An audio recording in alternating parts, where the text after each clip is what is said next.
Hello, testing. Welcome. Thank you so much for coming. I'm not sure if anybody is looking for the basketball game. It's over in the gym. I'm pretty excited. I mean, it's not often that we have an author program and that we have, it looks like close to 800 people here. So.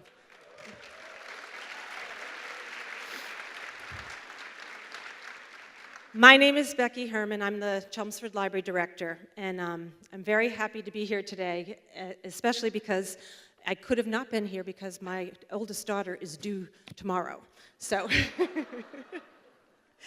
I'm glad she just, respected my timing. So this is the 12th One Book Chelmsford Community Reading Program. Every year, Chelmsford gets together for a shared reading experience. It began with Pulitzer Prize winner Richard Russo, and it continued with many noted authors over the year. We had Lisa Scottolini, Chris Bojalian, Barbara Shapiro, Andre Dubus III, Geraldine Brooks, Tony Horwitz, Dennis Lehane, and Hank Philippi Ryan, too.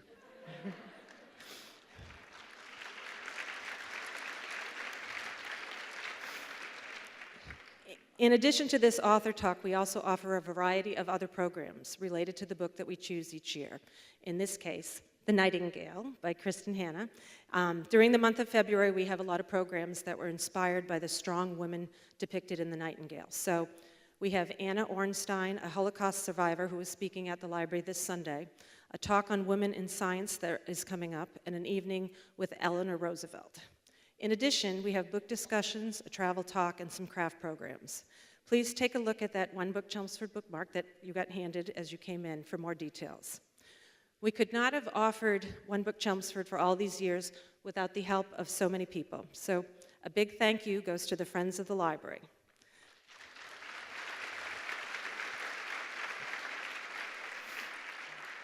The library trustees, Chelmsford Telemedia for filming these talks, and the Performing Arts Center staff here tonight. Also, a big thank you to my library staff for all the planning and hard work that makes events like this possible.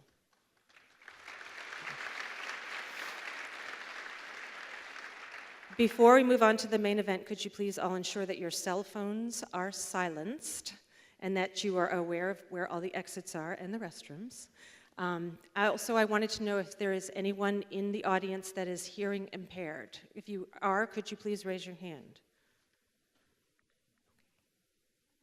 I'm just making sure I don't see my. All right, we do have a sign language interpreter if we needed it. I'm just making sure there's not anyone that needs it. Okay, well, thank you you can sit down now.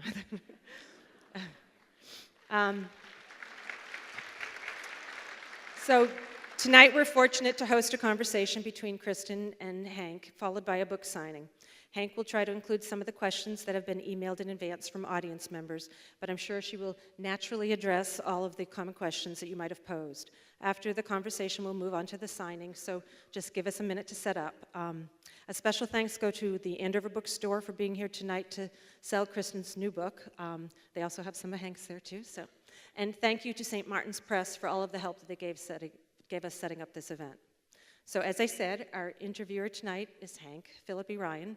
As we noted, she was also a One Book Chelmsford author in 2016 when we focused on mysteries.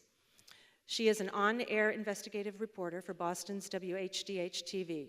She's won 34 Emmys, 14 Edward R. Murrow Awards, and dozens of other honors for her groundbreaking journalism. A best-selling author of 9 mystery novels, Hank has also won multiple prestigious awards for her crime fiction: 5 Agathas, 2 Anthonys, the Daphne, 2 McCavities, and the coveted Mary Higgins Clark Award. National acclaim is rolling in for Hank's newest book, Say No More. It's a Mary Higgins Clark, Daphne, and Agatha Award nominee, and a Library Journal Best Thriller of 2016. National reviews have called Hank a master at crafting suspenseful mysteries and a superb and gifted storyteller. She's also a really great interviewer. She's also the founding teacher at Mystery Writers of America University, and she was the 2013 president of National Sisters in Crime. So we are thrilled to have her tonight as our interviewer.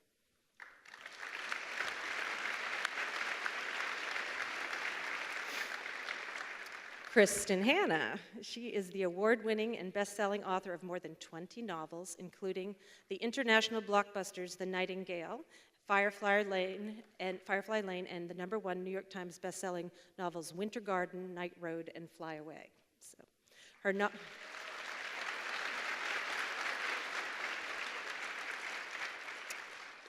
Her novel, The Nightingale, which we actually gave out 700 copies, the most we've ever given out for our One Book Chelmsford Award, program. It has been published in 43 languages and currently in movie production at TriStar Pictures, which has also optioned her novel, The Great Alone, her new one. Her novel, Homefront, has been optioned for film by 1492 Films. They produced the Oscar-nominated movie, The Help, which, with Chris Columbus attached to direct it. Kristen is a former lawyer turned writer who lives in the Pacific Northwest with her husband.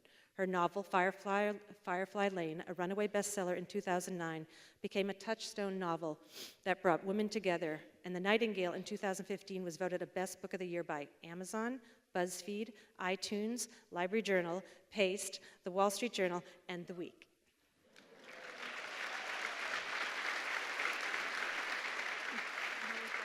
There's more. Additionally, the novel won the coveted Goodreads and People's Choice Awards. The audiobook of The Nightingale won the Audiobook of the Year award in the fiction category. So interest and demand for this One Book Chelmsford selection was so great, as I said, that we ended up giving out 700 copies of the book. So that is the most we've ever purchased, and the crowd here tonight is also a huge testament as to how much Kristen's fans love her work. So let's get on with the show. Thank you. That is what a joy to hear that introduction. Is your mic on? Oh boy, I can talk. Is my microphone Yes, on? it is. Okay, good. All right. And what a joy to see you all here today. Should we take the class photo? We should. Okay. That would be great. Oh, you've got a phone. Excellent. You have a book. Hold up the book. Oh. If not, just wave. So smart. Okay, here we go. Yay.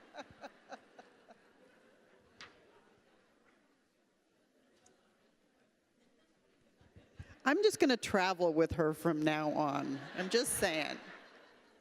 Soon to be a major motion picture. Yeah. Thank you. So let me ask you before we start. Oh, the lights just went off. There's atmosphere now. How many of you have read The Nightingale? I should take a picture of that. Thank you. Thank you. I mean, I have to tell you that, full disclosure, when I was reading The Nightingale, one night I stayed up till 3 in the morning reading it, didn't you? And I was saying to myself, go to sleep, go to sleep. How do you feel seeing all of us who have shared this experience? I mean, it's something that you allowed us all to share, and you created this for us. That must just be so fulfilling to you.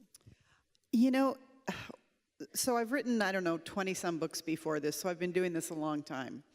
And to see something like this and to experience sort of what I've experienced in the last 3 years with The Nightingale, which has been so, markedly different than most of what came before, is sort of equal measures humbling and terrifying.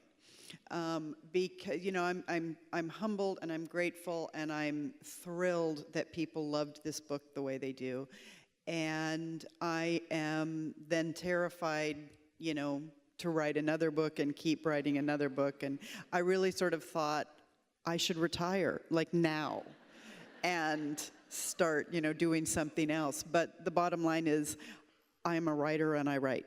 So This is what we all strive for, is, not just writing a fabulous story and an important story and a life-changing story, which you do, but that came out somewhere of your imagination and your passion and your skill. What is it like to create something like that? Well, interestingly enough, while the end product is, I think, bigger, better, deeper in a lot of ways than anything I had done before, it is still what I do.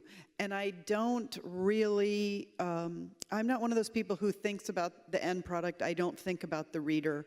I don't think about how things are going to sell once I start writing. And I don't think, honestly, that I ever expected, certainly I never expected to be as successful as The Nightingale is, ever, you know. Did you have a moment ever when you thought, this is kind of good? I did, actually. I tried to ignore it and pretend I didn't think that. But what happened was because probably some of you have read me before The Nightingale, and so I'd been writing a book every 18 months probably, or a year apart before this one, for most of my career. And I was researching a book called Winter Garden, which was set in World War II Russia, and I came across the story of a woman named Andrée Dujon, who was a 19-year-old Belgian woman who had started one of the first escape routes out of Nazi-occupied France for downed airmen. And I was so just obsessed by this story and by the fact that she was 19 years old. I think my son was older than that. And I just was amazed by this story. And following being amazed came the disappointment that I didn't know this story. That I do a lot of reading in World War II, and I hadn't read this story. But I kind of filed it away, and I kept reading about now the women of the French resistance. And so I read about women who were couriers and spies and who were doing the most amazing things, and seem to a certain extent, have been forgotten in history. And I thought, boy, these women should be written about. But I wasn't going to do it. And then I came across, the story of the women who had hidden Jewish children and had helped get Jewish children out of France. And now I'm angry. I'm literally angry that this story isn't universally known. And so I thought, okay, there's a really good story that someone needs to write. But I am not going to write this. Was it intimidating? Was it the research or the respect or the volume or the scope or the... All of the above. Yeah, I mean, I knew that World War II, it was daunting. That the book, if I wrote it, could be read by survivors, by World War II scholars, by historians. There was that. There was the whole, I came from commercial fiction, and I'm a woman, and I sell to a certain extent, and I knew that a book like this would have to be written better. It would just simply have to be written better than anything I had written before. And it wasn't like I wasn't trying to be a good writer, so I knew that was going to be difficult. And then I knew that there was a big group in sort of the literary community and in the review community that wouldn't want someone like me going here as a commercial fiction author. So you're setting up all these sort of obstacles for yourself along Right. the way. At what point and why did you begin to say, you know what, I can do that? And did you talk to your family, your husband, your agent, your editor? Did you talk to your heart? What happened? I don't talk to anybody about these sorts of things, because I'm at this point, it's kind of percolating. It's like there's an idea and it's on the shelf, and I just leave it there. And if I can ignore it, I will, whatever the idea is. So it has to be something that talks to me constantly. Let me interrupt you to say, it's so funny. I was talking to an author last night who said that when she has a good idea for a book, it's like when you make popcorn in one of those old-fashioned popcorn poppers that you have to pour the popcorn in. Please tell me you know what I'm talking about. and you shake the pan, and there's a moment where you better not take the lid off because all the popcorn is going to come out. It is kind of like that. And, for me, an idea has to grip me to the point that I start feeling proprietary, and I start thinking, well, somebody else might write this really good idea. And, so I waited a good 2 years for someone else to write it. And they didn't. And so I finally said, okay, here's what I'm going to do. I'm just going to write a synopsis, which is how I sell my books. I'm going to write, a 10-page, this is what I think the book will be. I'll send it into my editor, and my editor will say, oh, no, Kristen, this isn't for you. And I'll be done. And so I sent it in, and, she called me back and said, this is awesome. Oh, she did. Go ahead, write it. And did she know it was that you were thinking about the scope and the vastness and the difficulty, and that this was sort of a Kristen Hanna, the Kristen Hanna touch and the Kristen Hanna heart, but a different book? Well, what we knew mostly was that it was World War II and solid historical romance, or historical fiction. And so it was just out of my ballpark, And at that point, it was only Isabel's story. The first 3 drafts, there was only Isabel. And so it seemed more focused when I began. And at about, I guess about the 6-month mark, I realized that it was too small and that I was ignoring the part of the story that really scared me the most, which was Vianne's story. And so I brought her into the story, opened it up, and at about that point I called my editor and I said, I think this can be something really special. Do you mind if I'm a year late on my deadline? And let me see what I can do with this. And she said yes. And that's when I really sort of dug in and tried to, it felt like I was reinventing myself, but using all the tools that I already had. So you felt as a writer, you didn't start initially with the moment that takes place in the present. You didn't start initially with that. Well, that's an interesting question. So I did all the research and I decided to write an entirely historical novel. And then I sat down, I write longhand on yellow legal pads. It's the lawyer in me. Can I just say, it's so romantic to picture you out in Hawaii or out on Bainbridge Island writing in longhand, but doesn't that take a long time? Can you read it when you're finished writing? Well, fortunately, I have an assistant that I've had for about 10 years, and she can read what I write. So I write it in longhand, I hand it to her, and then she puts it onto the computer and hands me back a hard copy. For about 6 years, she was really respectful and never said anything about the content, but now I get like a critique on every single chapter. Yeah, so anyway, I can't remember what I was answering. We're talking about whether you started with the present time. So I've got my little pen, and yes, I am sitting on the beach in Hawaii. And I've got my little yellow legal pad, and I just begin, it's like March, I start March 1940, and then I cross it out, and the old woman appears, absolutely appeared. And I am not the kind of author who generally follows her characters. I'm a pretty puppet master kind of girl. I'm in charge all the time. And so I looked at this paragraph, and I thought, well, that's interesting. I wonder who this woman is. And I knew that there were 3 choices. Because I knew enough about my story to know it was one of 3 women. And I liked it enough, and I trusted my subconscious enough to decide to write the scene that appeared to be speaking to me in Oregon, and then figure it out. I made the decision not to decide who that woman was until the end of the novel.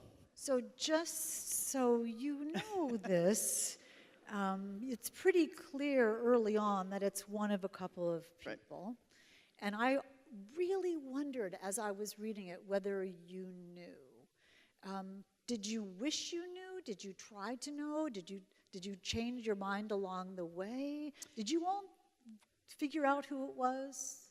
No. Oh, that's so interesting. See, this is why.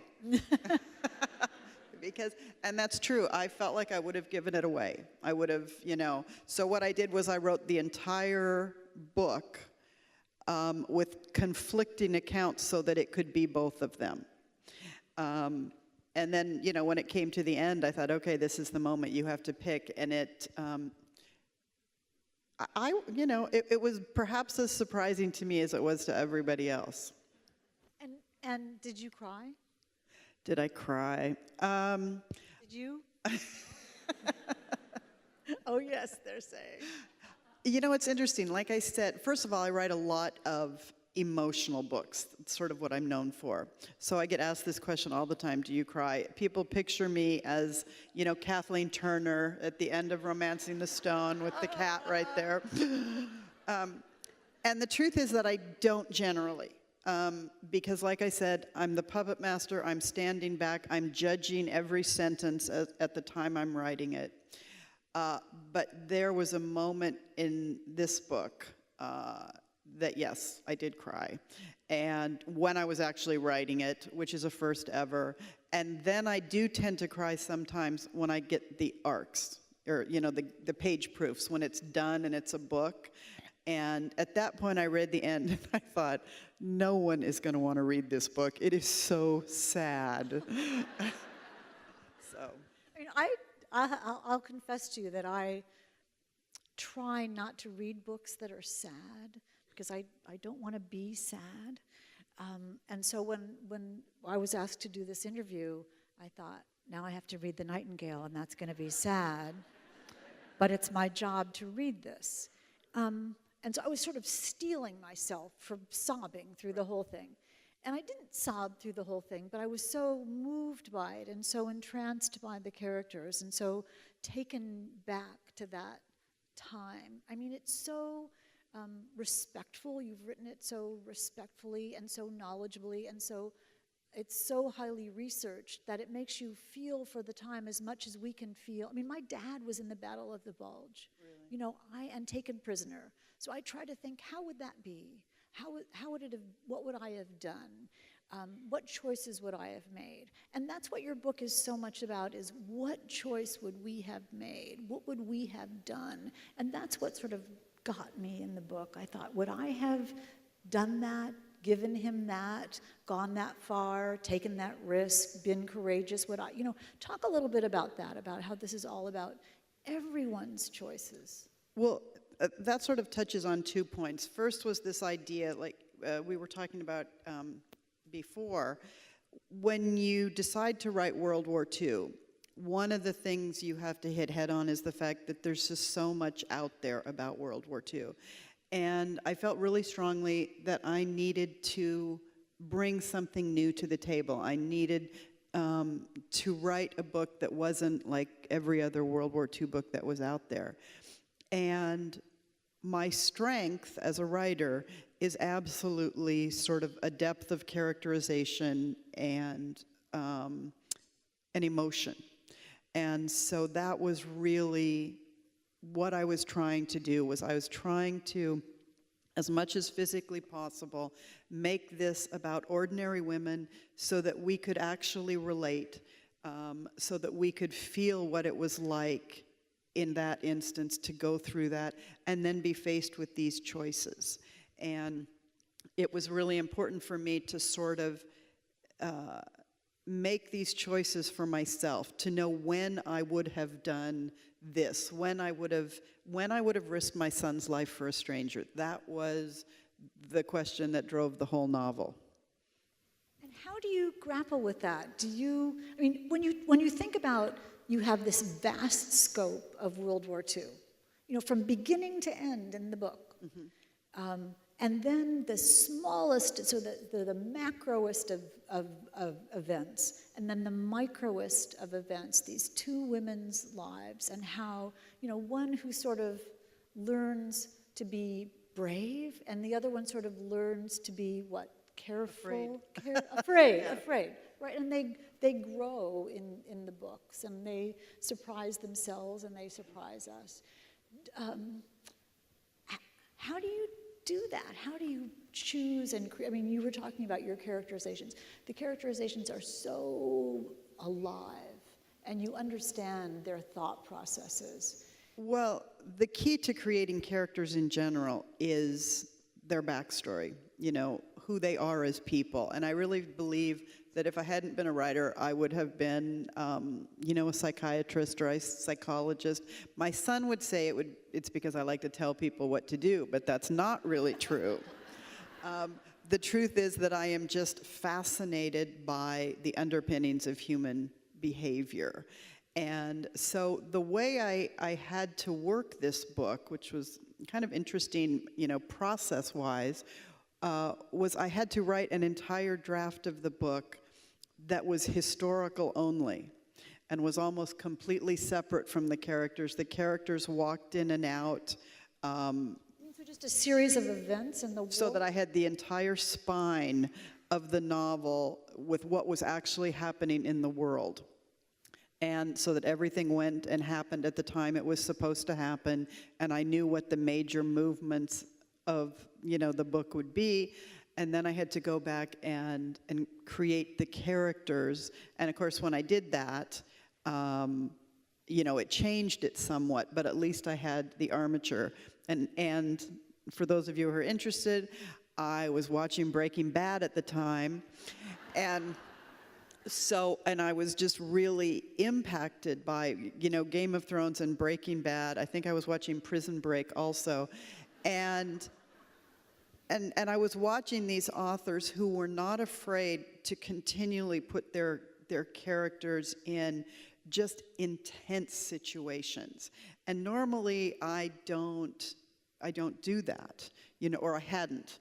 And so that was one of the skills I learned in this book, I think, was, the whole make it worse, make these women go through, the most difficult times and see who they become. Because you either have to give up or you have to come through it and be someone else. We have exactly the same taste in television. We were talking about Prison Break, I can't believe. Yeah. You probably like Survivor, too. Oh, yeah. And Project Runway. Oh, yes. We're simpatico. But I don't really understand fashion. I never like the dresses that everybody else likes. I'm just saying. Anyway, but they're taking a risk, just like. Is my sound funny to you? Does it sound okay? Okay. No, yes? Okay.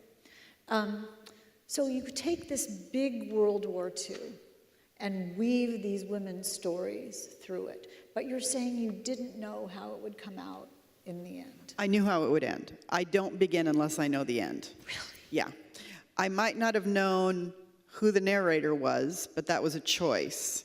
But I knew what the last probably 75 pages of the book were from the beginning. I just didn't know who the narrator was going to be. But the whole scene at the end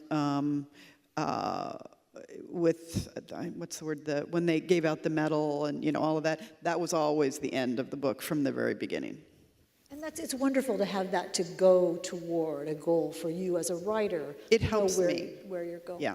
One of the things you were talking about, what you can bring new to World War II, we're used to reading World War II books about the men and the war from the male point of view. And you very carefully did this from the female point of view, what women did and what they had to do and how they survived and how they felt and the decisions that they made.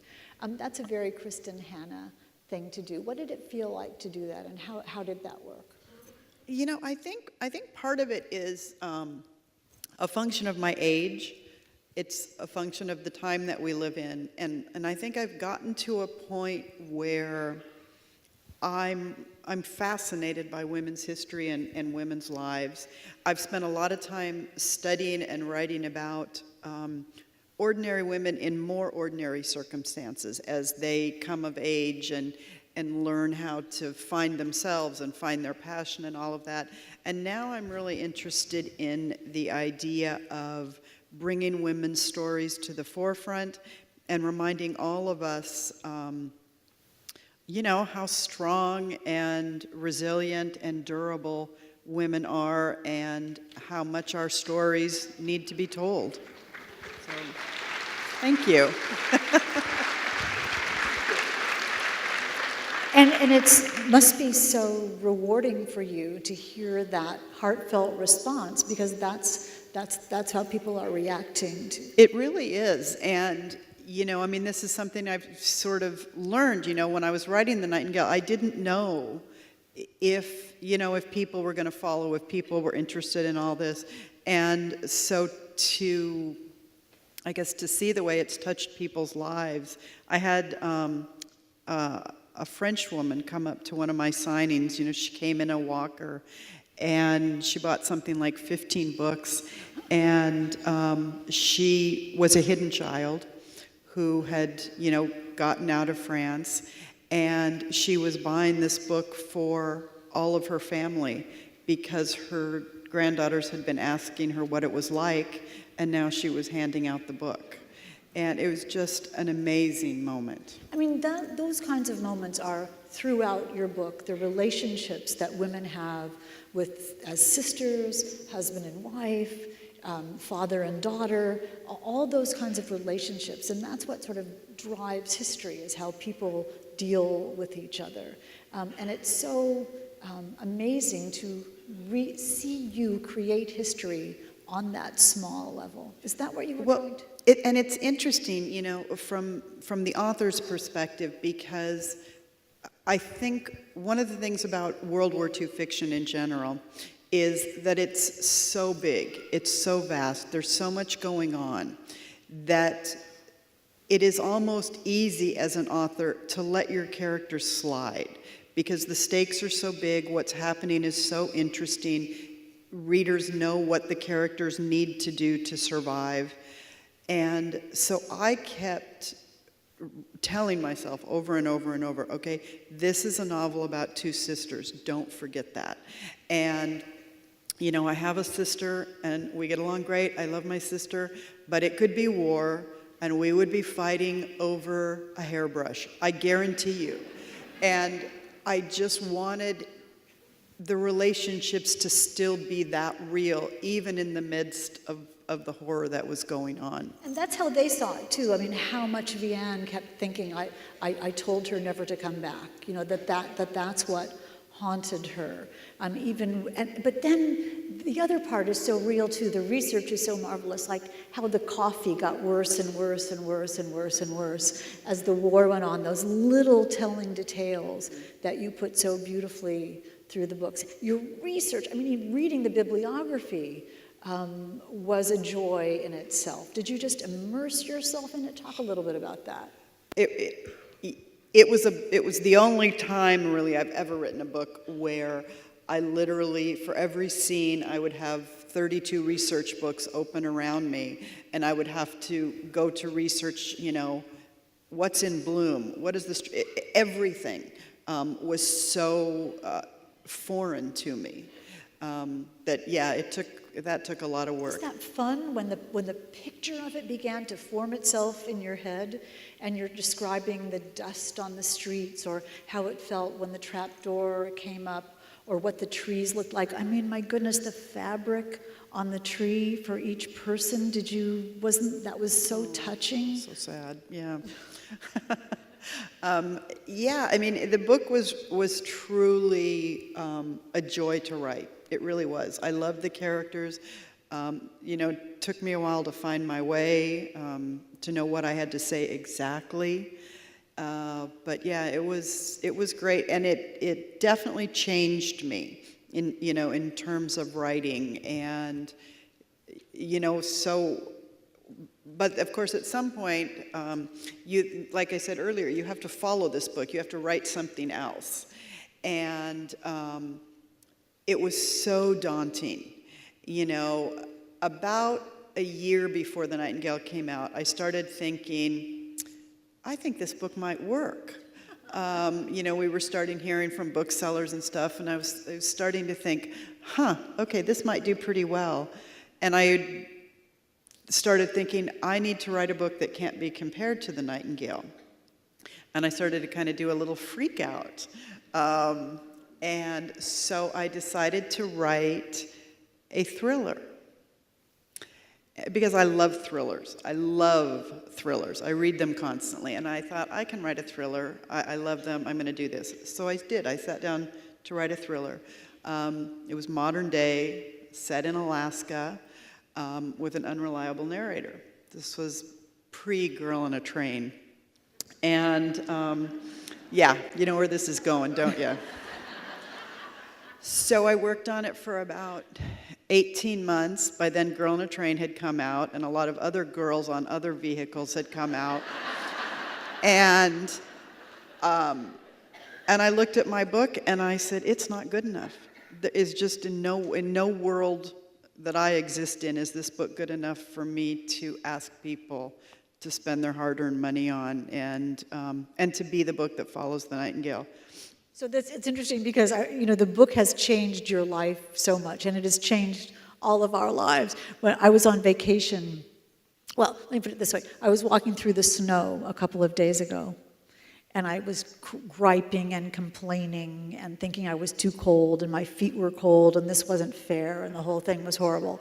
And then I thought, I'm not wearing espadrilles in the Pyrenees, just be quiet about the snow. Before we get to your new book, so the movie of The Nightingale, can you tell us the scoop? I wish I had scoop to tell. We've got, they're supposed to start filming in March. We've got a fabulous female director from Game of Thrones and Breaking Bad, ironically. Yeah, and in fact, interesting, we've got a female writer, female director, female producer, female studio head. So, yeah. And it's, it's an interesting process because, The Nightingale is, I think, 165,000 words, and a script is 25,000 words. So it was a little bit of shell shock for me to sort of read the first draft and go, okay, I understand what we're doing here, but they have done an amazing job. So is it cast? It is cast, but I'm not allowed to tell. If we guess, will you tell us? I can't. Are you happy? I am happy. I'm the investigative reporter. I know. I'm terrified now. When does it come out? It's supposed to come out February 2019. That's so exciting. Yes. And it's called The Nightingale. It's called The Nightingale. Oh yeah, they're pretty stuck on the book. Yeah. One more question: was it always called The Nightingale in your head? Yeah, that's an interesting question. I turned it in untitled. It had originally been called Isabel's War, but then I created Vienne, and I thought, well, I can't just leave her out. And I just could never come up with anything good. And so I sent it in to my editor, and I sent it to my best friend at the same time. And I said, tell me what you think of the book, and if a title comes up, let me know. And they both emailed me and said, it's The Nightingale, you idiot. How can you not see this? Because that is the linchpin of the whole thing, and also the linchpin of her relationship with her father. Yeah. When he says in that Spartacus moment, I'm the Awful. Or we'll all cry now. So you finish The Nightingale, and now the expectations of your life are different. Now it's like, okay, Kristen, let's have another #1 international bestseller. Like, Yeah, easy. Yeah. So The Great Alone, have any of you read it? Like today? How did you read it so fast? Did you stay up all night? And you did. What'd you say? What did you say? Snow day. Snow day. Perfect. Yeah. I did too. I read it like crazy. You are such a good storyteller. And again, you have taken a completely different experience, 1974 Alaska, but a family, a girl coming of age in a dangerous time, a dangerous place with dangerous people. And again, you surprise us that this took a different kind of research, some from your own life. Yeah, this is a much more personal book, certainly. It still is, I think what it has in common with The Nightingale is it is still about, the strength and the durability and the resilience of women trying to survive against, a harsh uncompromising kind of landscape. Can you just tell us about the story a little bit? Because we want you to just go right out and buy it right now, just to be subtle, as soon as we're done. So, it's so funny. It's easier to write an entire novel than to tell you what it's about. It's kind of a coming-of-age story. It's set in 1974 Alaska, about a 14-year-old girl whose father is a returned POW from Vietnam, and he's suffering from undiagnosed PTSD at a time when there wasn't, much help for him. And he's having trouble keeping his jobs and everything. And he is given by a friend a cabin in Alaska. And he decides that this is what his family needs to survive. They need to move north. They need to live off the grid. And up there, it'll be quiet. And, he'll tame his demons. And their family will be happy again. And spoiler alert, no, this is not what happens. It turns out that Alaska, with its climate and the remoteness of their cabin, probably was the worst choice he could have made, because as winter descends and it becomes dark 16 hours a day, he becomes increasingly volatile and dangerous, and his wife and daughter have to band together to survive and sort of realize that they're on their own out here. I mean, it starts out sort of sunny and lovely. The father is sort of dashing and handsome, damaged, but, and the wife is beautiful and she loves him, and the daughter is smart and a good reader, and it all seems, they get in the VW bus and go to Alaska, and it seems like a great adventure. But we've all read Kristen Hanna's books, we know. But you said this is very personal. Talk a little bit about that. So in 1968, when I was 8 years old, my father he's an adventurer, he still is. He decided that California was filling up and, becoming ruined. There were 4 people on the roads at that point. And so he put all of us 3 kids.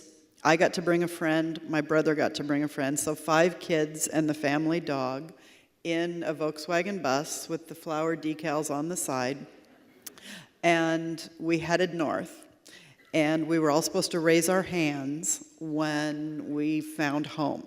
We went through 16 states, 6 weeks.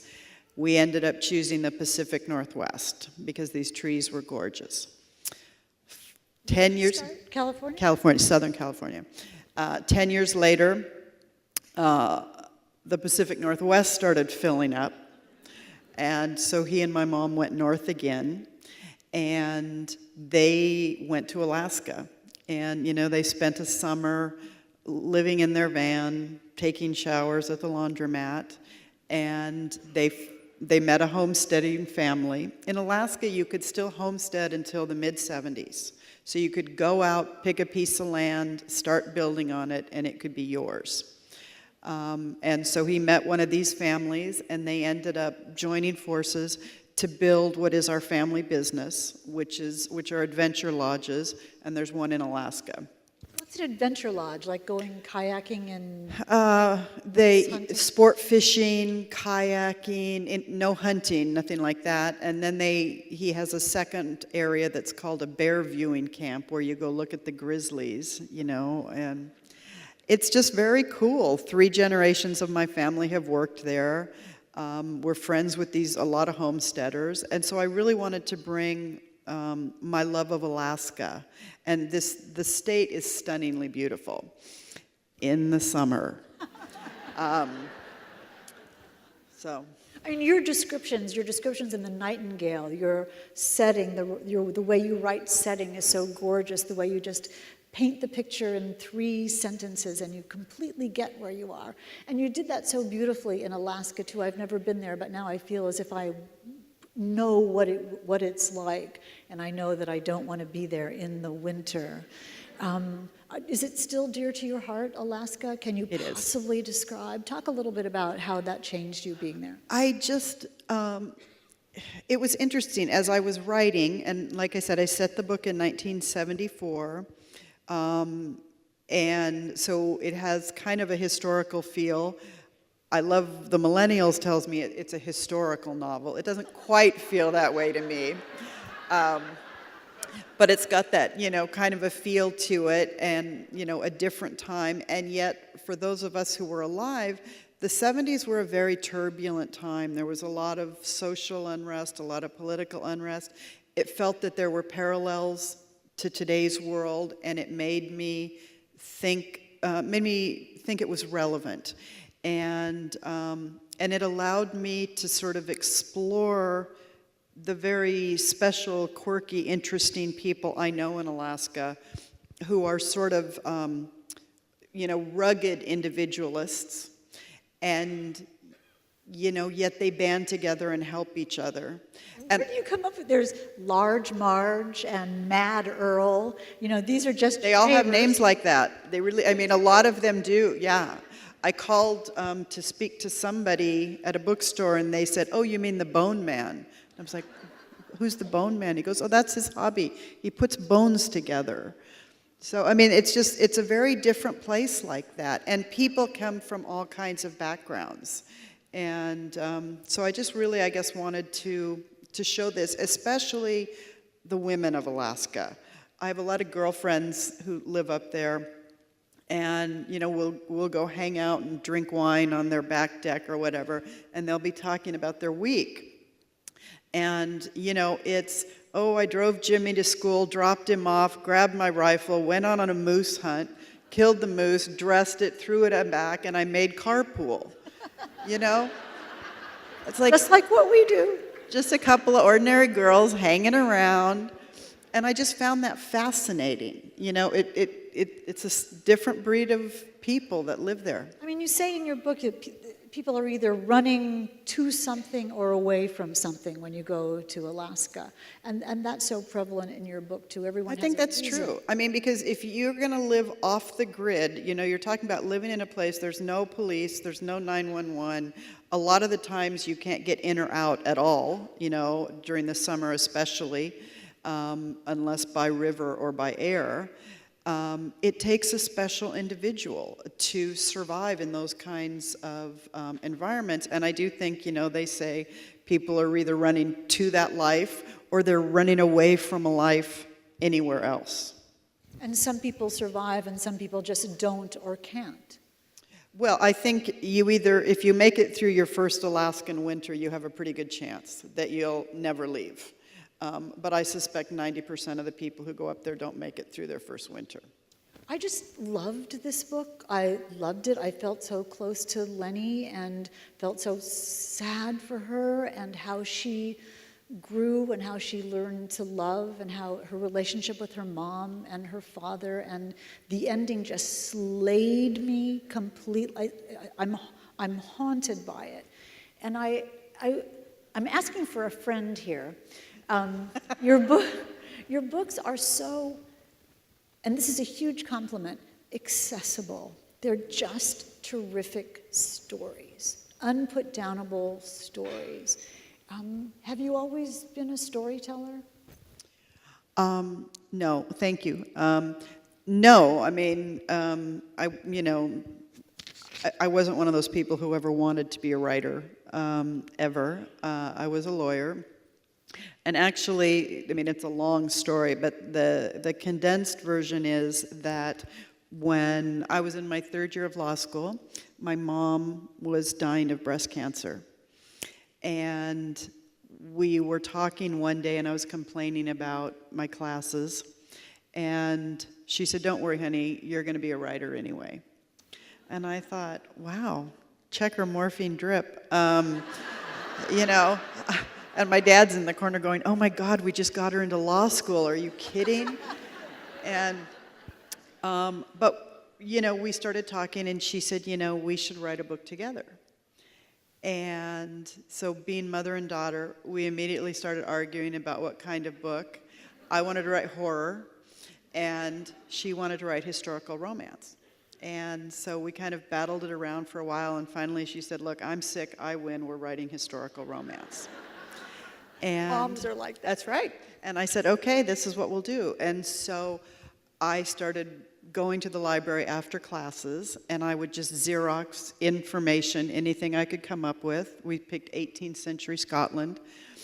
And we talked, and I, made all these notes, and we planned the book, and everything was great.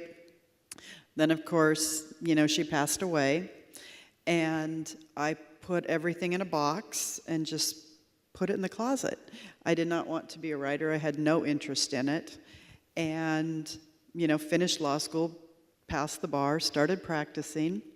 And then a few years later, when I got pregnant with my son, I had a bad pregnancy. I went into labor at 14 weeks and was in bed for the duration. So this was 1987. The daytime television was horrible. For those of you old enough to remember, Erica Kane was pregnant with Bianca, who is now like 40. And so I was like, I can't watch this. And, when you start yelling out refrigerator prices and, an empty room, you realize you have to do something. And so my husband said, well, what about that book that you and Sharon were going to write? And so I thought, okay, I'll try this. I knew I wouldn't be able to have any more kids. I wanted to be an at-home mom. I didn't feel like I could be the lawyer I wanted to be or the mom I wanted to be together. So I thought, I'll take till kindergarten and I'll try writing. And I sold my first historical romance when my son was 2. So that's... What do you think your mom would have thought? She is sitting with a martini somewhere, let me tell you. And she is very happy. She is very proud, I'm sure. And it's interesting because now that I have the perspective of years, I think it was her dream for herself. I think if she had lived long enough, she would have tried it. Sounds like you're living your own Kristen Hanna novel. It's completely lovely and very sweet. I do think that, I think I'm a very light, funny person, and I write these very serious, emotional books. So I don't know if it's therapy, which it could be, or it's just that I've been shaped by loss, and I'm constantly sort of thinking about that. I don't know. And that's what your books are about, too. You are marvelous. Is she not fabulous? Thank you so much for being here.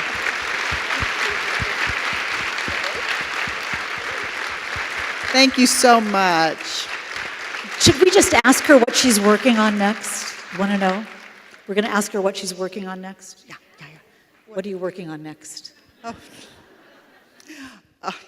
I am working on another novel about a sort of indomitable woman set against the backdrop of a piece of American history that I think women deserve to be known more for.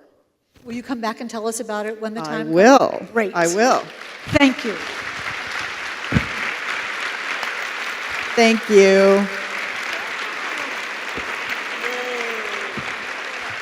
So Kristen will be signing books. If you haven't gotten your copy of The Great Alone, they're selling them in the lobby. We'll set up a table and she'll sign. And she's promised to stay here for hours and hours and hours to sign every book that you like. Thank you so much for being here today.